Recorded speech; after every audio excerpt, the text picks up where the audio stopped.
صبح سے شام تک کھانا پینا ہی بند کرنا صرف نہیں ہے. اب روزہ اس چیز کا نام نہیں ہے. یہ تو ہے ہم نے اللہ کے حکم کے مطابق کھانا بند کر دیا، پینا بند کر دیا، بلکہ اس میں یہ ہے کہ اب روزے کے اندر جو تمہیں باقی چیزوں کی پرہیز کرنی ہے وہ بھی لازم ہے. ڈاکٹر کے پاس جائیں گے، ڈاکٹر صاحب کہتے ہیں کہ بھائی تمہیں شوگر کی بیماری ہے، تمہیں میٹھا نہیں کھانا ہے، تو یہ پوری زندگی جو ہے اس میٹھے کو چھوڑ دیتا ہے.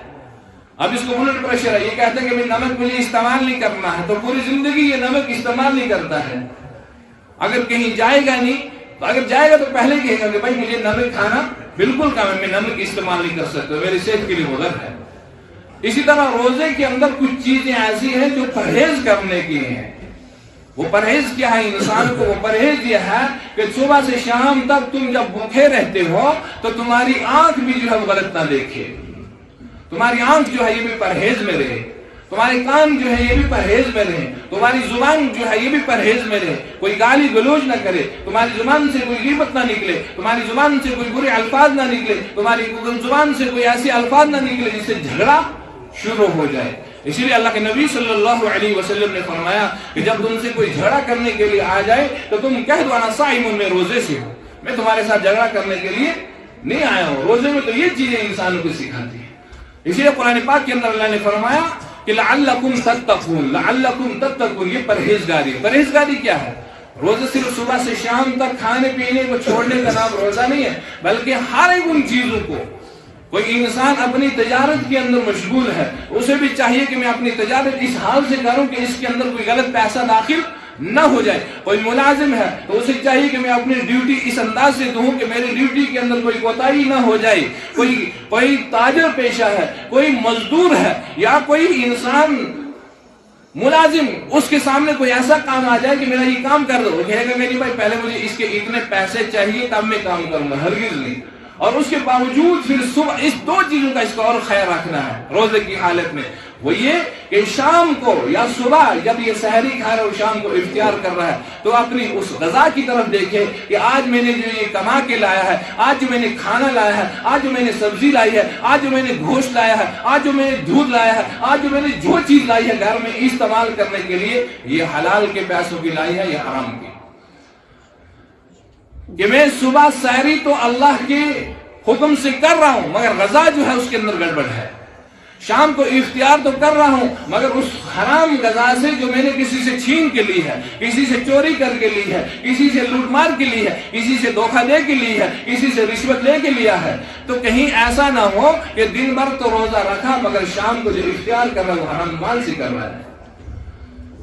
صبح جب سحری کھا رہا ہے تو وہ حرام مال سے اس کے پیٹ کے اندر جا رہی ہے. کسی کو دھوکہ تو نہیں دے کے مال چھین کے لایا ہے. اس لیے روزہ صرف یہ صبح سے شام تک. اسی لیے اللہ کے نبی صلی اللہ علیہ وسلم نے فرمایا کہ یہ اللہ یہ نہیں چاہتا کہ صبح سے شام تک بھوکا رہنا اور باقی کوئی چیز اس کی زندگی سے نہ چھوٹے، پھر ایسے روزے کی ضرورت بھی نہیں ہے. اگر غیبت بھی نہ چھوٹے، گالی گلوچ بھی نہ چھوٹے، برے الفاظ بھی نہ چھوٹے، بد نظری بھی نہ چھوٹے، اور انسان برے کانوں سے سننے بھی نہ چھوڑے، انسان حرام اور حلال کی بھی کوئی تمیز اور فرق نہ رہے، تو اس سے صبح اور شام بھوکا رہنے کے سوا کچھ حاصل نہیں ہو سکتا ہے. اسی لیے فرمایا ربی صائم لیس لہ من صیام الا، کہ بہت سارے روزے دار ایسے ہیں جن کو صرف بغیر بھوکے کچھ حاصل نہیں ہوتا ہے، صرف بھوکا رہنے کے سوا کچھ حاصل نہیں ہوتا ہے. اس میں کوئی روزے کے فائدے، روزے کے کوئی ثمرات اس کی زندگی کے اندر نہیں آتے، صرف اتنا ہے کہ صبح سے شام تک بھوکا رہا، بس اتنا اس کی زندگی کے اندر حاصل آ گیا ہے. تو اس رمضان مبارک کے اندر جہاں ہم باقی کھانے پینے کو، حلال غذا کو چھوڑ لیتے ہیں، چائے پینا حلال ہے، کھانا کھانا حلال ہے، شربت پینا حلال ہے، میوے کھانا حلال ہے، مگر رمضان میں ان تمام حلال چیزوں کو چھوڑ دیتے ہیں. اور جو حرام کام ہو، غیبت کرنا حرام ہے، جھوٹ بولنا حرام ہے، کسی پہ تہمت بہتان لگانا حرام ہے، کسی کا مال ہڑپ کرنا حرام ہے، مگر ان چیزوں کو نہیں چھوڑیں گے. روزہ اس چیز کے لیے ہے. روزہ کیا ہے؟ روزہ سکھا رہے لعلکم تتقون، تاکہ تمہاری زندگی جو ہے تقوی اور پرہیزگاری میں گزر جائے. حضرت تھانوی علیہ الرحمن نے ایک زبردست بات فرمائی ہے. میں یہ کہتا ہوں، حضرت تھانوی فرماتے میں یہ کہتا ہوں کہ رمضان میں تم ساری چیزوں کو جو حرام ہے ان کو چھوڑ دو، اور تم حلال کو بھی چھوڑ رہے ہو. غیر رمضان میں تم جو چاہے کر لو. اسی لیے کہا حضرت غیر رمضان میں کیوں؟ کھا کے غیر رمضان میں جب اس کی رمضان میں یہ عادت بن جائے گی، وہ غیر رمضان میں بھی کبھی غلط کام نہیں کرے گا. اس کی عادت پہلے سے بن جائے گی کہ میں نے رمضان کے اندر جب حلال چیزوں کو چھوڑ دیا تو غیر رمضان میں میرے لیے حلال یا حرام چیزیں کیسے حلال ہو جائیں گی. اس لیے تو اس کو اس دنوں میں بھی چھوڑنا پڑے گا کہ یہ عادت بن جائے گی زندگی کے اندر. اور اس میں ایک خاص خیال یہ رکھے کہ اللہ نے ہمیں اس وقت ایک موقع دیا ہوتا ہے, وقت ہو گیا یہاں سے, اللہ نے ایک موقع دیا ہوتا ہے کہ صبح سحری کو سب اٹھتے ہیں الحمدللہ, اور روزے کے لیے سب اٹھتے ہیں, سحری کھانے کے لیے سب اٹھتے ہیں. اور اس میں اس چیز کا بھی اضافہ کر لیں کہ انسان تہجد کی نماز جتنی توفیق ہو سکے پڑھ لیا کرے, اور اللہ سے دعا کرے یا اللہ رمضان کی برکت سے تو آج میں تہجد کے لیے اٹھ گیا ہوں, اور غیر رمضان میں مجھے اسی طرح اٹھا لینا, خیر رمضان میں مجھے تہجد کے لیے اسی طرح بیدار کرنا. آج تو رمضان میں ہر ایک صبح اٹھتا ہے, وضو کیا, آگے 2 رکعت 4 رکعت تہجد کی نیت کر کے نماز پڑھ لی.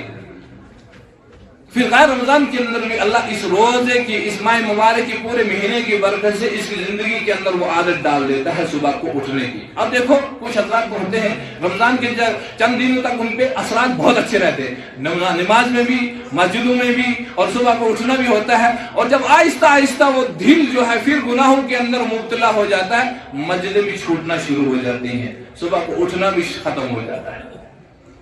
اس لیے پھر دل کے اندر وہ دوبارہ وہ گھر جو ہے نا وہ پھر شامل ہو جاتی ہے. جب مشین چلاتے چلاتے انسان اس مشین میں خرابی ہو جاتی ہے نا تو اس کو کیا کرتا ہے, تو اس کو سروس کے لیے ضروری لینا پڑتا ہے. یہ رمضان ہم سب کی سروس کے لیے ہے, بالکل صفا اور پاک کرنے کے لیے ہے, اور یہ بالکل شیشہ کر کے انسان کو صاف کر کے چلا جاتا ہے. اب آگے جو ہے پھر اس کی احتیاط سے ہمیں زندگی اپنی چلانی.